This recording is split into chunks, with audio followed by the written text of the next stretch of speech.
What up, Cavs Nation? I'm your host, Ethan Sands, and I'm back with another episode of the Wine and Gold Talk podcast, and we are coming to you after the All-Star break. It is time for us to get into the so-called second half of the season, even though there's only 28 games left to play in the 2024-2025 campaign. But before we get on to that, I wanted to ask Chris Fedor, of course, my co-host and the Cavs beat reporter for cleveland.com, what you thought of this year's All-Star rendition of the team formats and the four teams and all that went down. I know it was an opportunity for the Cavs coaching staff to all be included in the All-Star games this year. But what did you think about the process and how things were selected and all of those different things, especially how the games turned out? I thought it was awful. I thought every single thing about it was awful. I didn't watch a second of it. I didn't feel compelled to watch a second of it, not live anyway, because I just had no interest. I've covered the NBA now for 11 years. I'm an all-star voter. I cover the NBA for a living, and I just had no interest in it. The sketches were stupid. The interruptions were dumb in between. The fact that they only played to 40 is ridiculous. That's not a high enough number.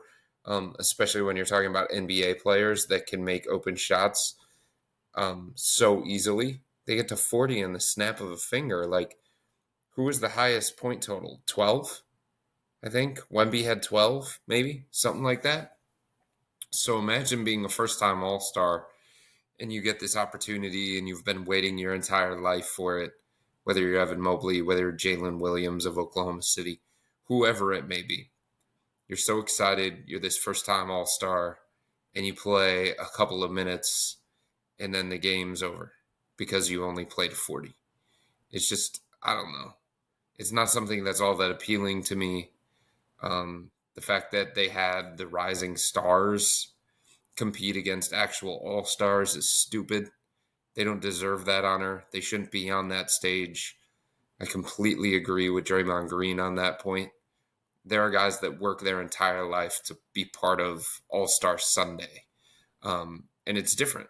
It's different than All-Star Saturday or the Friday night game or whatever the case may be.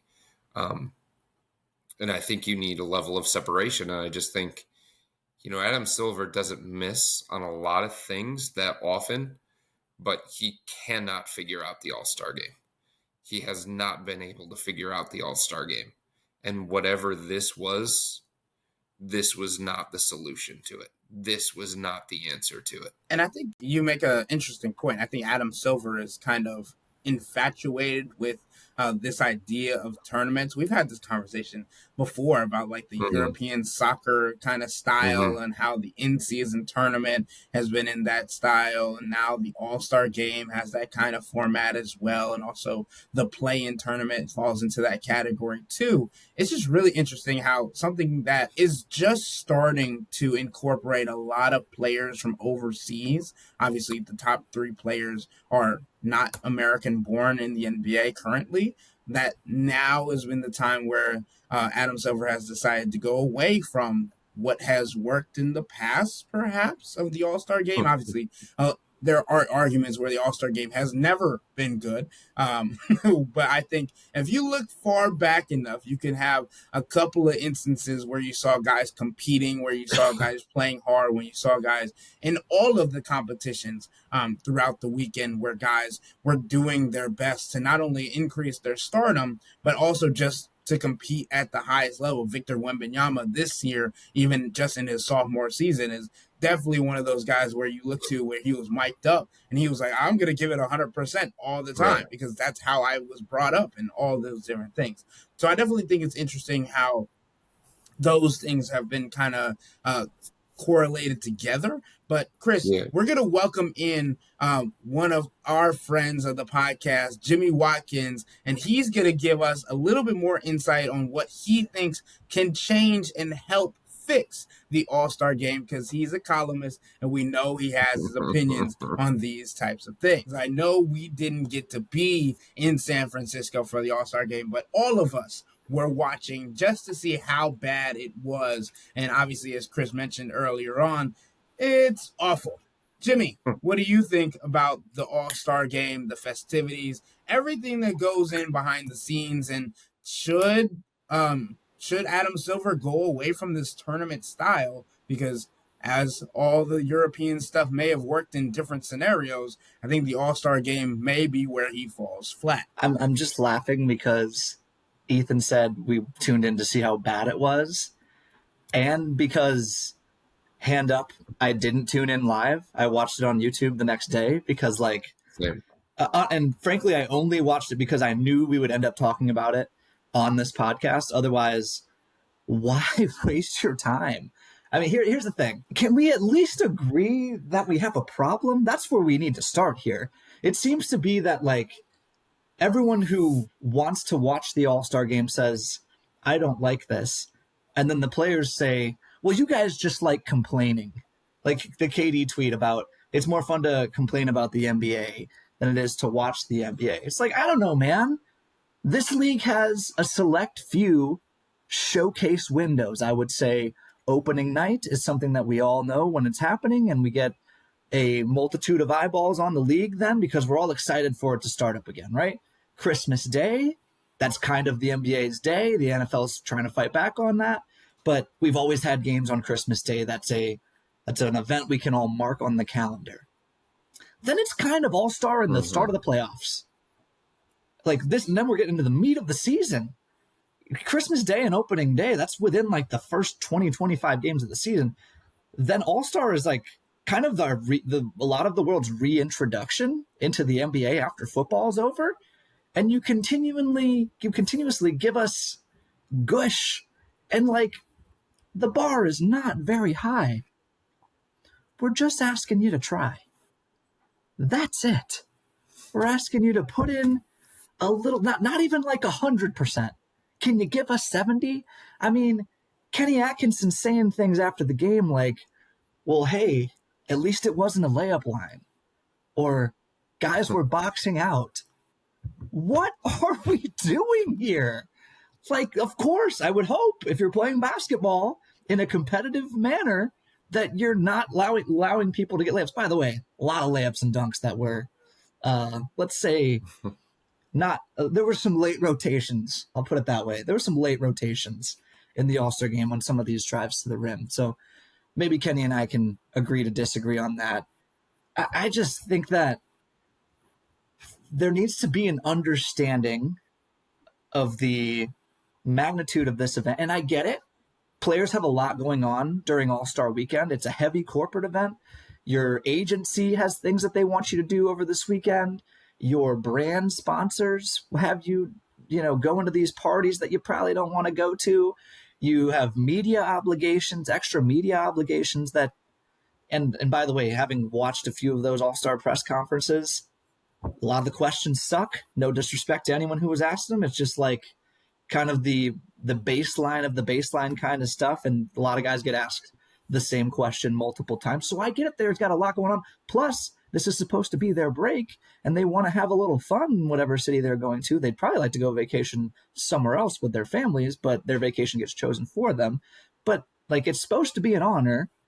And if that's an honor that you choose to embrace, then embrace it in all of its forms. I know that we're all like, by the end of All-Star weekend, those guys are a little bit run down, but like, this is part of your job too. Can we at least come to some common understanding on that? So, I mean, I think everybody would admit that it is a problem. I mean, players have been talking about this for 10 years at this point. I remember being in New Orleans 10 years ago and having Kyrie Irving talk about the lack of defense. And I remember all these other players talking about the lack of competitiveness and what they can do to try and make it more competitive and try and make it more like an actual basketball game as opposed to what it became during this era. But it's like, even though Adam Silver will admit that it's a problem, and he clearly sees that it is a problem because he's trying all these different things, he's at this point where he's just throwing stuff at the wall to see if it's going to be a benefit to the NBA, to see if it's going to be a benefit to the fans of NBA basketball. So it's clear that like he recognizes it. And it's clear that the players do too, because they're speaking openly about it, about changes that they want to see, about changes that the league should consider, about format differences that they can try. It's just, I think when you're talking about it being an all-star game, I just don't know that there is a logical fix to trying to make these guys play a little bit harder, to try and make it a little bit more competitive, to try and make it more of what a regular season basketball game is. Look, there's one fix left. There's one. And I've been saying this for years. And I know a lot of people are talking about it over the last couple of days, but I'm a hockey guy. Everybody knows that I love hockey, especially when it comes to my Toronto Maple Leafs. They are doing a thing right now called the Four Nations. And the reason why they're doing the Four Nations right now is because NHL players basically made a mockery of the All-Star game. They just didn't do anything for the All-Star game. No care in the world whatsoever. Turned it into a complete and utter joke. So now you've got the Four Nations, and you've got Canada, United States, Sweden, and Finland. Those were the four teams that started the Four Nations, and they brought together the best of the best from those countries, and they're having them play against each other in this tournament. And now the championship game on Thursday is going to be between the United States and Canada. Like, the truth is, and you're seeing this right now, there's a Netflix documentary out about the Summer Olympics. I know it's not the Olympics. I know that. But when you do anything at all, when it comes to USA versus France, USA versus Serbia, USA versus the world, there is going to be more care involved. There's going to be more pride involved.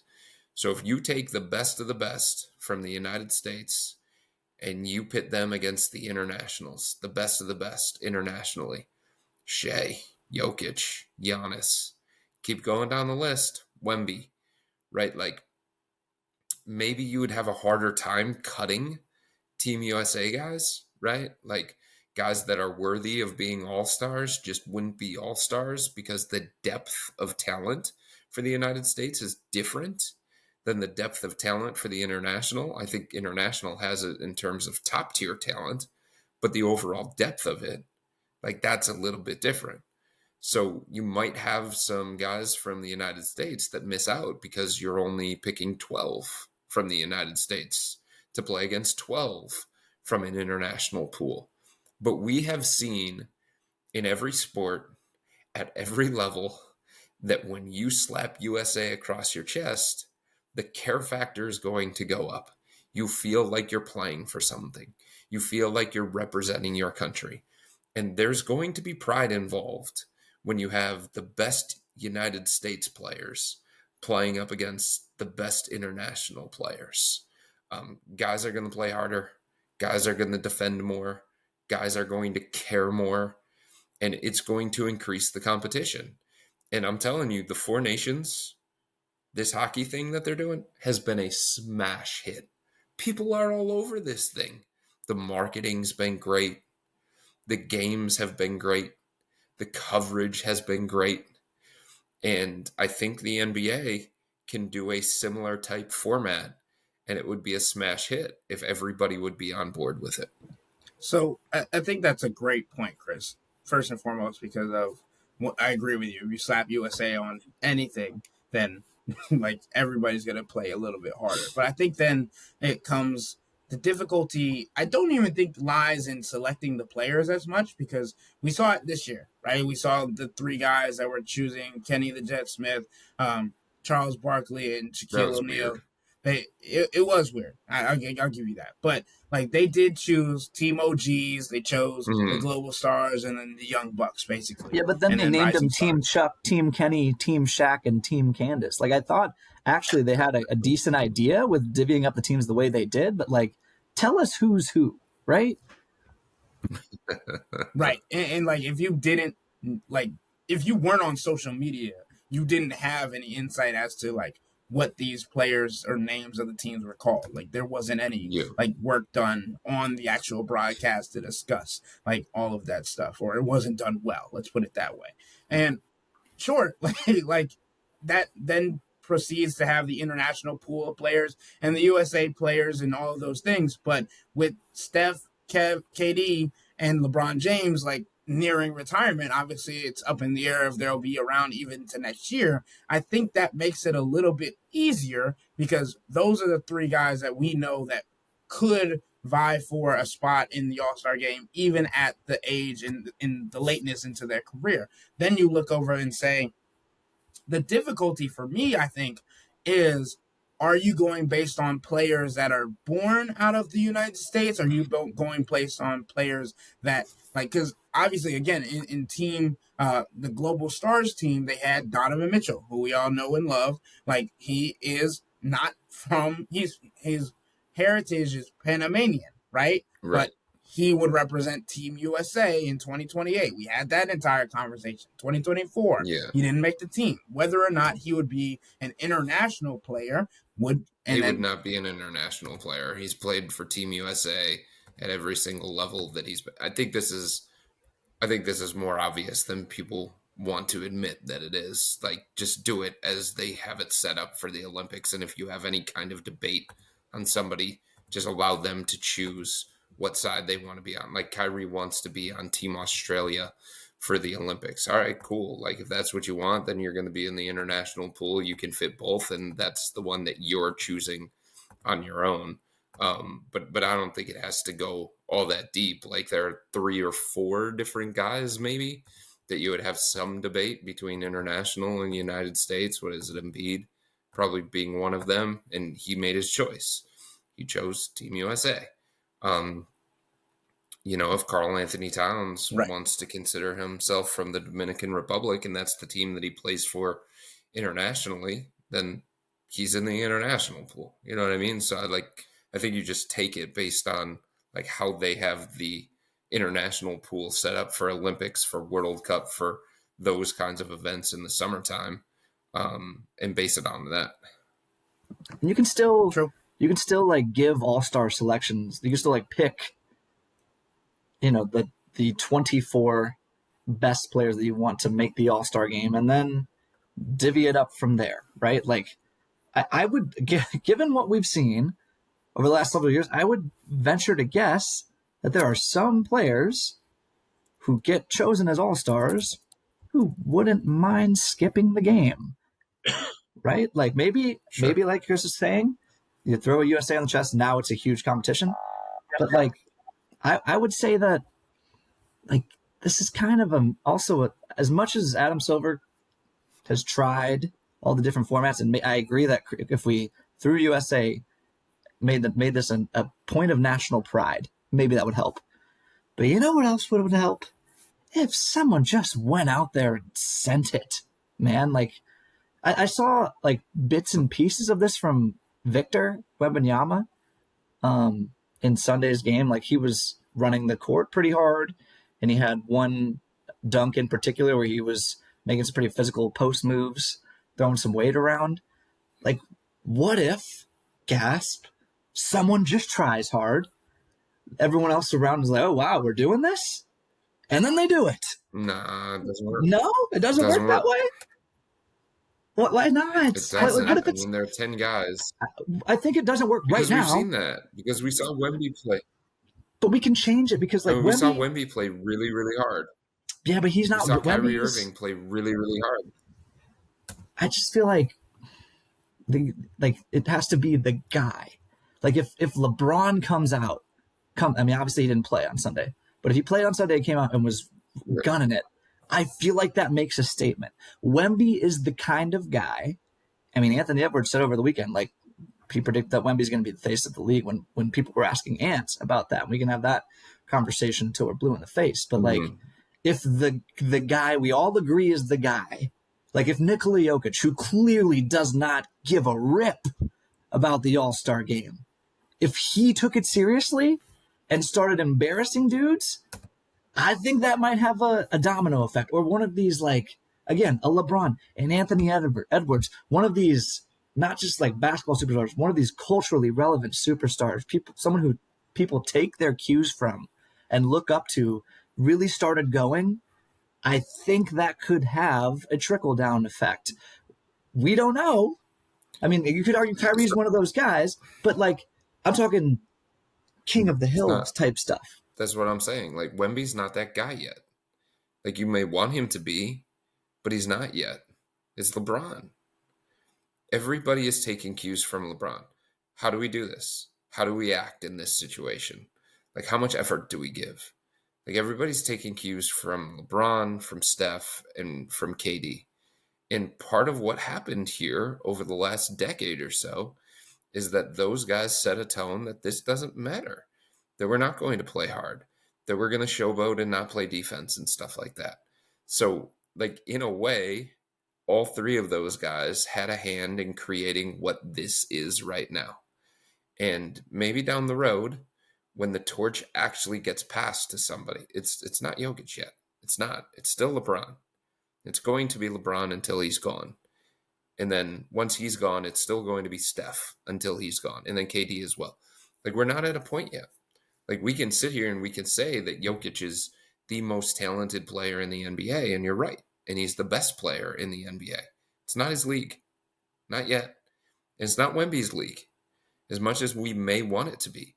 Now, if we're talking about 5-10 years down the road, and Wemby becomes, you know, the guy who carries the torch for the NBA, and he's the guy who sets the standard for how things are going to be in the NBA, then sure, there's going to be a trickle-down effect.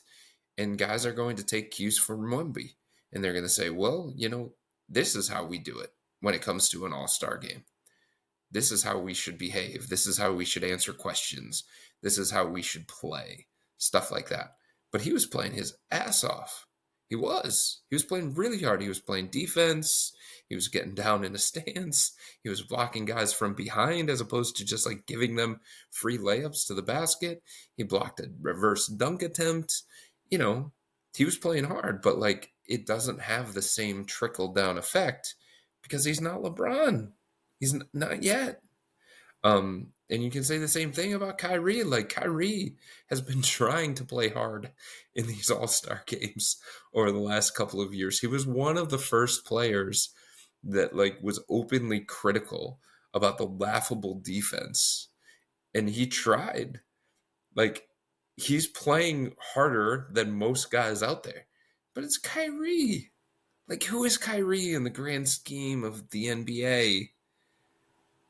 He just doesn't have the same influence. He doesn't have the same impact. So yeah, Jimmy, I think you're right. Like, if LeBron was willing to set, it's too late now. But if LeBron was willing to set a different tone a number of years, who's the guy who set the tone for the in-season tournament? Think about that. It was LeBron. He was the guy who was saying, oh my God, this matters. Like, this is a big deal. This is different than regular season basketball. Like, he made it so people understood how much the in-season tournament mattered. Like, he raised it up to a different kind of level, both by the way that he played, the way he talked about it, and the way he acted. Like, he set the tone for what the in-season tournament was going to be and what it's become. It's too late now, but if he would have done that for the All-Star game a number of years ago, then it may be a little bit different. But like, these guys that are trying right now, they just aren't a big enough deal. They just don't have as much influence to have it have a trickle down. The players, like the first time All-Stars were asking Steph various questions about, all right, like, am I supposed to guard here? What am I supposed to do here? Like, how do I play in this type of environment? Like, what's okay? Like, you're asking about your own behavior and what you're supposed to do to Steph. But I totally get it, right? Because you look at him as kind of like the standard. I think the only rebuttal to that, Chris, is that kind of going off of what you said earlier, the fact that it was only the 40 points. These guys score 40 points, especially guys from the Cavs are used to scoring 40 points in one quarter, right? It goes by in an instant, basically. And in these 3 games that were played on All-Star Game Sunday, like, there were 4 total players to score in double figures. Shai Gilgeous-Alexander, Jason Tatum, Stephen Curry, Victor Wembanyama. That's it, right? And when you talk about limited amount of like effort being given, you only have so much effort to exert in that allotted amount of time, right? And I think that's really the only way that the players would be able to showcase more of what they might want to. I mean, Kyrie Irving probably has had the most experience trying to do that, but I 100% agree with you. The fact that the player that has to lead the charge is the player with the most influence, and that until he retires will be LeBron James, right? Or Stephen Curry or KD, depending on the order of things and all of those different natures. But the other portion of the All-Star festivities this past weekend were in large part containing the Cleveland Cavaliers, whether it was the coach, Kenny Atkinson, winning his first All-Star game with Team Shaq and his players, or you talk about Donovan Mitchell and Evan Mobley winning the skills challenge. The other portion of that is now Donovan Mitchell has won the dunk contest, which he won in 2018, I believe it was, and now he's won the skills challenge. So he has one last trophy from All-Star Weekend, not on his utility belt, which is the 3-point contest, which he tried to win just a year ago. Guys, do you guys think that Donovan should like just go out every year he gets an All-Star nod until he wins the 3-point challenge? Or do you think it's something that he's not going to take too much into account for his career as an All-Star? I don't know how much it matters to him, honestly. I've never had that conversation with Donovan specifically. I mean, I think he understands that winning the dunk contest the year that he did as a rookie helped put him on the map, but like he's on the map. So what does winning the 3-point contest really do for somebody like Donovan? If you look at last year, he wore a Money Merrill jersey because he was trying to make a statement that Sam Merrill's the best 3-point shooter on the Cavs and he should probably be here instead of me, and y'all should take note of this guy as a 3-point shooter. Like, I don't know. At this stage of his career for Donovan, I don't sense that winning the 3-point contest is really all that big of a deal to him. I think he liked winning the skills competition. I'll say that. And I think because that elevated Evan Mobley and because it put him more in a spotlight. And I think those are the kinds of things that matter more to Donovan as his career continues to progress. It would be nice if more players like Donovan cared about these things to continue the conversation that we were just having. I think the 3-point contest, just because it's like the 3-point contest matters way more for a guy like Steph or Klay Thompson than it is for Donovan, because that's like your signature skill, right? And Donovan's more of a scorer than a shooter. He's a really good shooter too, but it's just packaged differently. But like for the guys who are coming into the league, or the guys who exist as it's presently constructed, like, why can't we get Steph and KD in the 3-point contest every year? Why did it take Mac McClung jumping over a vehicle for John Morant to be like, you know what? This guy, this thing looks kind of fun.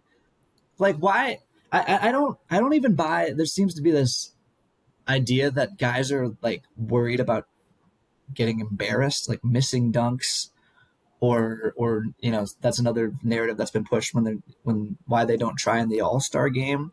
It's like, oh, I might get crossed over. No, I just don't think that it matters to them very much. I don't think that. Again, I think it needs to be, and Adam Silver's trying. Over the weekend, he had a meeting with the players about, hey, this time we're going to take it seriously. Right, guys? And I'm sure everyone in the room was like, yes, Adam, for sure. Wink, wink, nudge, nudge, go out there and we get the same result.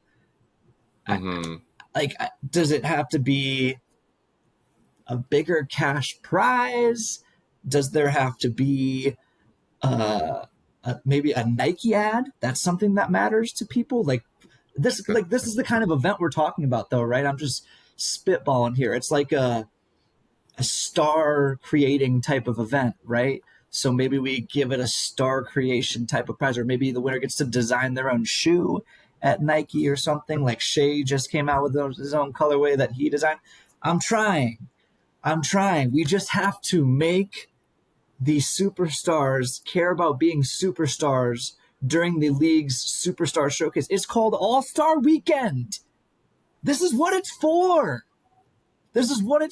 Go be an all-star while everyone in the country, I mean, like if you're at home and you like sports and you're picking from something to watch on television this weekend, this should be the thing you're watching because it's the best athletes in the world doing cool stuff, freestyling. But it's not that. Instead, we get frickin' a G Leaguer, a very nice rookie in Stephon Castle. Andre Jackson's got potential that has not yet been scratched all the way. He's a good, energetic player. And then Matas Buzelis, all I could tell you is that I was watching the Bulls game the other week and they called him Boozy Vert, and I liked that. But these are the kind of guys. Boozy Vert needs to not be in the dunk contest anymore. We need Ja Morant. So, well, here's the thing. Like, I think you brought it up, Jimmy, and you can't totally dismiss this idea that, you know, other guys in the NBA have more to lose when it comes to these kinds of things.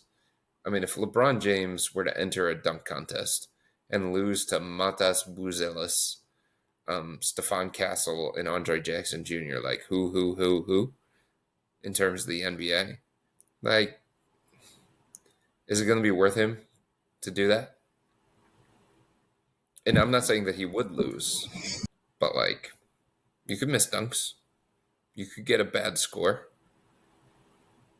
He would have a little bit more to lose from that standpoint, especially in today's era where so many people are so quick to mock guys and like tear them down. You know, Giannis would have more to lose in an environment like that.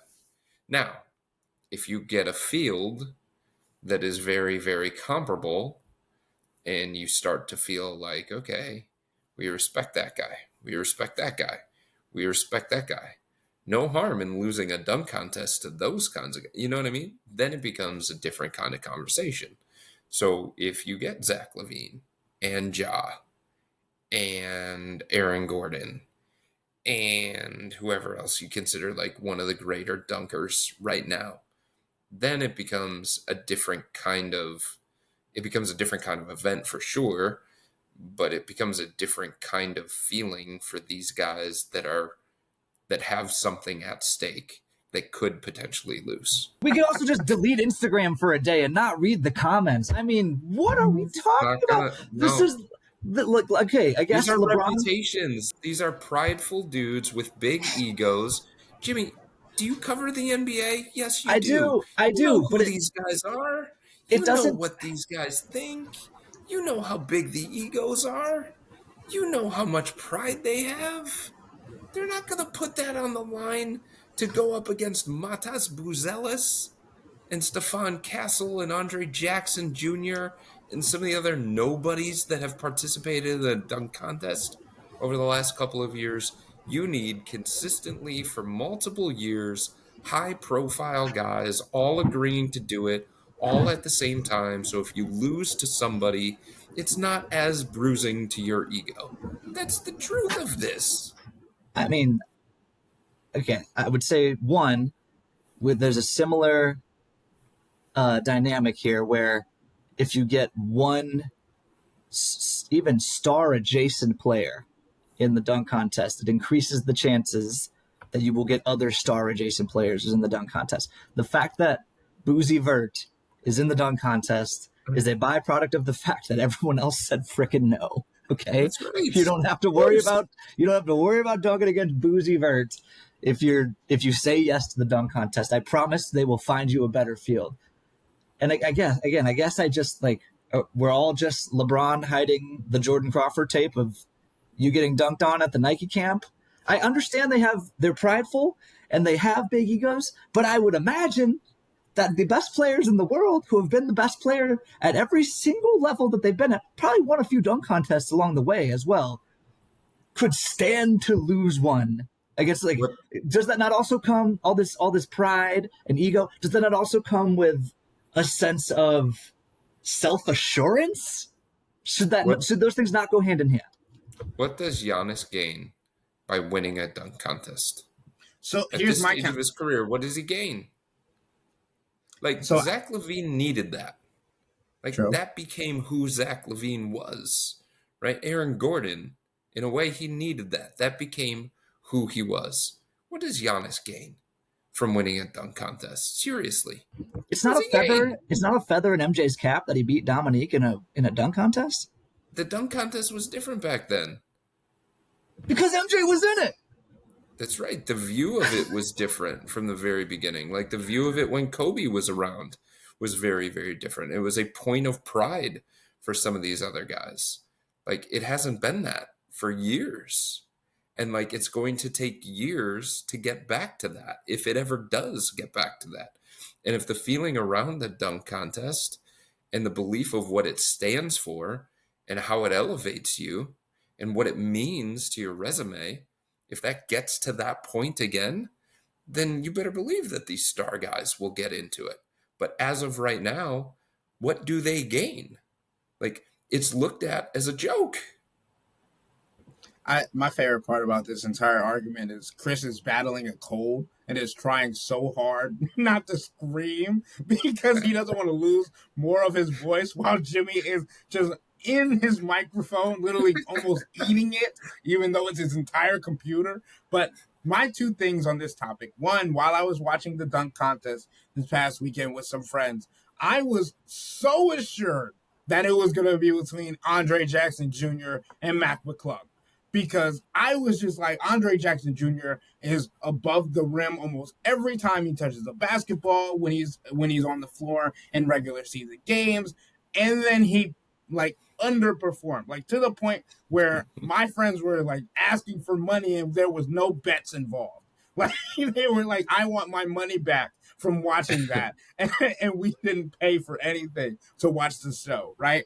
And then the other thing is, there's two layers to this, right? We talked about the social media aspect. Like, all of these guys reconvened afterwards on social media, friendly enough to be like, hey, this might be something I'm willing to do. Can we get Giannis in? Can we get Ja and Zach LaVine? Are you still got more bags in your trick? Like, tricks in your bag, whatever. And I miss the NBA where players didn't like each other. Like, I miss the NBA where, like, bullying worked. Like, you could talk to somebody online or send, like, a subliminal message without adding the person or whatever and be like, hey, this is what I think, blah, blah, blah, and the other player try and come back the next year. A prime example of this, for some reason we keep coming back to Giannis, James Harden telling everybody that Giannis is only good at basketball because he's a freak athlete, and then Giannis coming back and adding a mid-range to his game. That's the game I love. That's the game of basketball I love. And I've been a big proponent of this factor for a while now, but bullying works, y'all.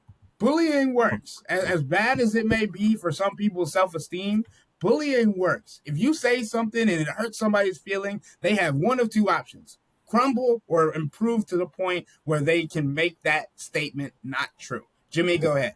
Apparently bullying works too well, because the threat of bullying is keeping grown men from participating in a game within a game. The dunk contest is a made-up game within this game that we have all made up, and it's an exhibition, and people are apparently scared to do it because they might miss a 360 between the... I don't know. I don't understand. I don't understand, man. You're choosing not to understand. It's a very easy explanation, and you're choosing not to understand. We're having a lot of face of the league conversations going on. Who's the next face of the league? Apparently nobody wants to be. Being cool is part of being a face of the league. The dunk contest is cool. Winning it is cool. No, it's not. Yes, it is. It hasn't been cool for a decade. That's their fault. Like, the last That's time their it was fault. cool. No. Last thing about the dunk contest that I wanted to add, about the bullying thing. Anthony Edwards again said that he doesn't know if Giannis would be a good dunk contest participant because he doesn't have a whole lot of like tricks. He's a power dunker. Anthony Edwards also said that Anthony Edwards doesn't think he should be in a dunk contest because his main skill is dunking on people, not like doing a pirouette in the air and then putting the ball in the hoop. I'm gonna move on because this is not going anywhere. But I'm gonna start another argument, unfortunately for everybody not listening to this podcast. But all right, so the next question about the All-Star game that I wanted to throw up by you guys, Unrivaled, the new Women's Basketball Association, has had a lot of different competitions as of late. One of them being the one-on-one tournament that showcased a lot of different players from the WNBA that are playing in this league, that are trying to make more money, trying to showcase themselves, earn a little bit more stardom, and just consistent basketball without avoiding different scenarios by going overseas and those kinds of things. There was a lot of speculation on how things should be ran and how things could look bad for other players in the NBA if they decided to play in this one-on-one league or tournament, because there could be players like Cam Reddish, who has been known in one-on-one situations to put people in body bags. Kyrie Irving is one of the one-on-one magicians. What do you guys think about a one-on-one tournament in the All-Star game? A lot of players around the league have said that would be something that they're interested in. Do you think they're saving face? Do you think that's a lie? Do you think it could happen? I think it would be awesome. I just don't know how it happens. I don't. You'd have to put a lot of money at stake. You'd have to put something at stake that means something to these guys. That's what it comes down to. What means something to these guys? What's the incentive for these guys?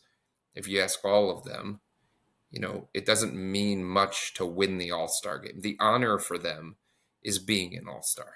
That's the thing that goes on their resume, right? Not who won the All-Star game. So how could you set it up in a one-on-one tournament that would mean something to them, that would go to their resume, that would improve their chances of being a Hall of Famer, that would make it so that when we have these conversations about the next face of the NBA, you could cite whatever it is that this turns into.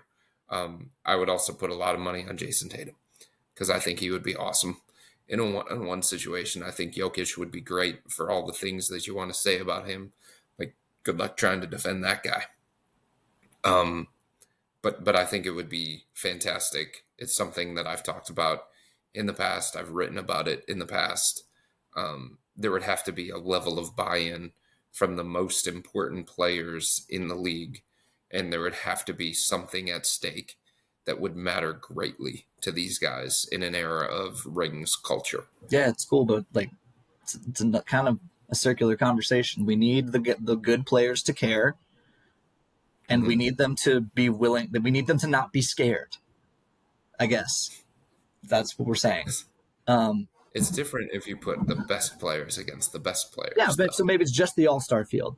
But even then, I don't know. Are you really? I'm trying to. Who's your replacement level All-Star kind of guy? Tyrese Halliburton, bench warmer on Team USA, or you want to get crossed up by him? And he's a max contract guy, like a lot of those All-Star guys. But I'm thinking of random guys like did Danilo Gallinari ever make an All-Star? What if you lose to him? Something like that.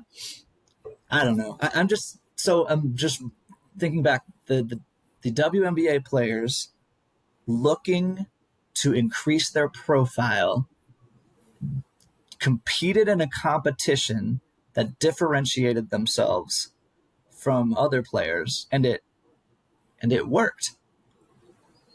That's something to chew on. Okay, and the last thing from All-Star Weekend, and Jimmy kind of alluded to it earlier, there's a lot of things that we didn't like.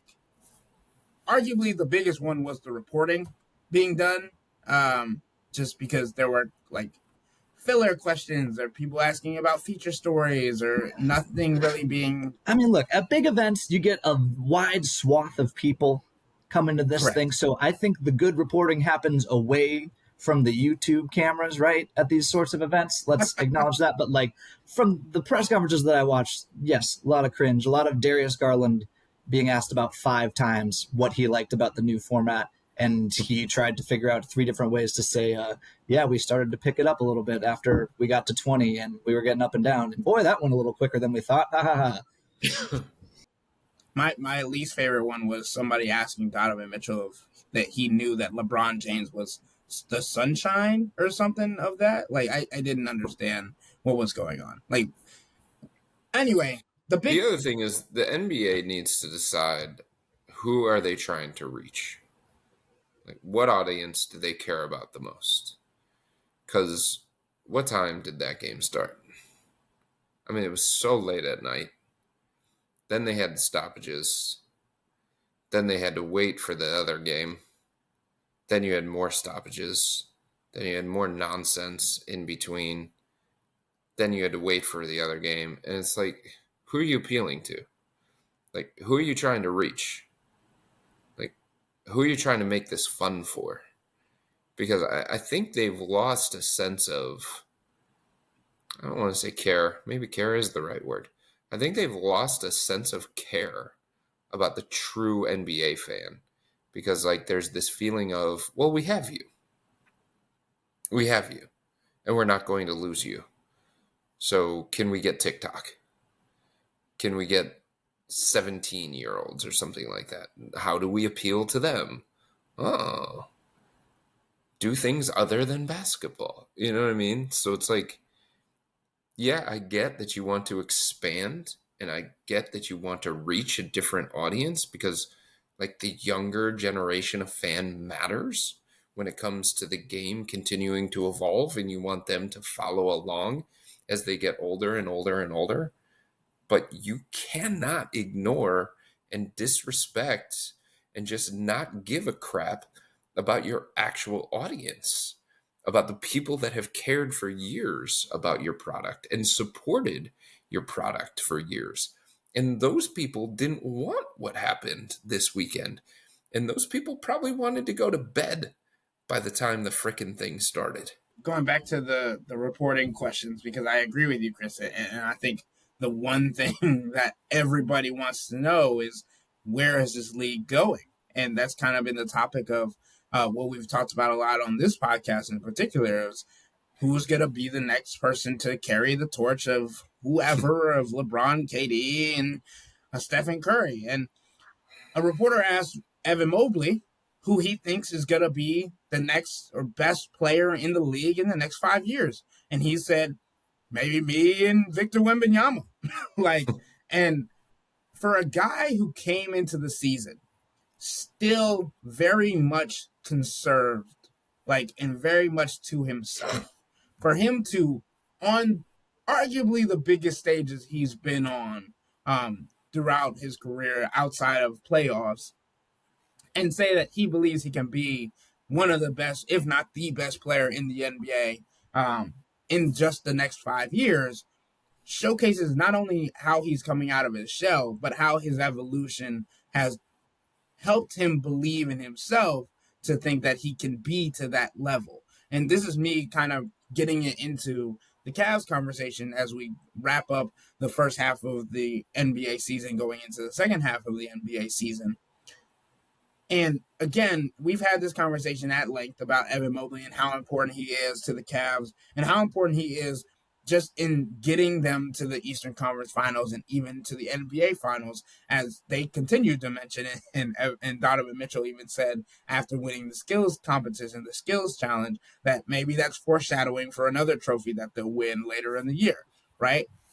When it comes to the players that we've seen and how they've not only held themselves, but continue to operate it and grow in the league, Evan Mobley seems to be a guy that everybody's taking notice of this year. And do you think that, again, Chris, you kind of mentioned it earlier, Donovan Mitchell being next to him in the skills challenge and feeding him and continuing to just elevate him in confidence and all those things. How important do you think that has been for his growth, his evolution, but also just seeing him kind of break out of his cocoon and turn into something that we've all kind of been waiting for? Well, first off, I mean, Evan's been talking about the potential of being a top 5 player in the NBA since he was drafted. Like, he's been open about that, about him desiring that status and him believing he was capable of that status. Like, he couldn't believe they went third in that draft. Obviously, he knew he was going to go third because everything was playing itself out that way. But he was looking at it like, really? Me? I'm going third. So that belief from Evan has always been there. And like this idea that just because he's a quiet guy, or just because like he's soft spoken, or just because, you know, he's humble in most of these settings, like there was this belief early on in his career nationally that he didn't have this burning fire or this desire that you need to have. Like everybody was saying, oh, you got to be louder like Draymond. You got to be louder like this. You got to be more like Kevin Garnett and stuff like that. And it's like, don't let who he is, being California chill and humble and laid back, like cloud your mind of what Evan believes he is and what Evan believes he's capable of. And it is nice to see like a lot of people recognizing just how impactful he is on a possession basis at both ends of the floor. In saying that, like, I also think, yeah, there is a sense of being empowered. There's a sense of trust built into this locker room. And I remember having a conversation with a player shortly before All-Star break, and we were talking about the Minnesota Timberwolves. It was after the Timberwolves game. And one of the players was like, you know, you talk to a lot of people around the NBA, what's going on with the Timberwolves? And we talked about this on a previous podcast. And I said, they don't seem to like each other. They don't seem to want to play with each other. They don't seem to have the camaraderie and the connection, and they don't play with a level of joy that you would want from a championship contender. And then that player turned around and said, seems like us last year, huh? Where like one guy had to do everything, and there just like wasn't a level of belief and a level of trust. And I think that was more pointed toward the coach, but it was also like, you know, Donovan having to do a lot because the version of Evan Mobley wasn't good enough yet. The version of Darius Garland wasn't good enough yet. And you can say that they weren't put in the best positions to succeed by the coaching staff. And there's some truth to that as well. But this version of Evan Mobley is just different. Like, he's a different guy than he was last year. He's a different guy than he was when he came into the NBA. And it's not about being demonstrative. It's not about being more vocal. It's just about being able to do more. His game has evolved. I also think there's a level of confidence in how he's being used, and how his teammates have empowered him and uplifted him. And when you have that belief from everybody, and you're given that platform by everybody, and everybody's looking toward you a different kind of way, I do think that translates to what you're seeing on the floor from Evan. And maybe like if he always had this belief and he always had this thought of me becoming a top 5 guy in the NBA, like maybe he didn't have the blueprint for how to get there. And it feels more like he has that blueprint now. I will restate the party line. Basketball is for tall people, and Evan Mobley is the most important Cleveland Cavalier towards this franchise's pursuit of a championship. In the last quarter century, we have had, I believe, 4. I recite the stats so often I should know it better, but 4 NBA Finals MVPs, 6'4" shorter. We're talking Dwayne Wade, Steph, Chauncey Billups, and Tony Parker. The rest of them are big, either wings or big men or some 21st century combination of wings and bigs, like your Giannis's, right? LeBron's, Kevin Durant's. That's the Unicorn, world. alien. the world in which this is the world in which we live. Donovan Mitchell and Darius Garland might be the best backcourt in the NBA, but history tells you that alone will not drive you to a championship more often than not. You need someone to impact the game in other manners, in bigger ways. People who are around the rim. Evan Mobley's that guy. It's that simple. To the point of him, I also have noticed the conversations about his, and I've contributed. I've written about how he doesn't seem comfortable in some of the press conference microphone settings. But that, besides like quarterbacking the defense, okay, I need you to be a little louder there. I asked Donovan about this right before the break, and he said he will tell Evan and Jarrett sometimes just yell their name, just so they get used to speaking louder every now and again. But like the personality traits, that's more of a markability thing. We've been having that conversation, the all-star other stuff conversation, for the last 40 minutes. That stuff doesn't really matter. What matters is what you're made of. And the other stray thought I had while Chris was talking about what audience the NBA wants to attract is that if we're trying to dominate YouTube shorts and TikTok views, then they should have let LaMelo Ball in the All-Star game. That's all. With all that being said, that'll wrap up today's episode of the Wine and Gold Talk podcast. But remember to become a Cavs insider and interact with Chris, me, and Jimmy by subscribing to Subtext. This is where you can sign up for a 14-day free trial, or visit cleveland.com/Cavs and click on the blue bar at the top of the page to sign up for $3.99 a month. If you don't like it, that's fine. All you have to do is text the word STOP. It's easy, but we can tell you that the people who sign up stick around, because this is the best way to get insider coverage on the Cavs from me, Chris, and Jimmy. This isn't just our podcast, it's your podcast. And the only way to have your voice heard is through Subtext. Y'all be safe. We out.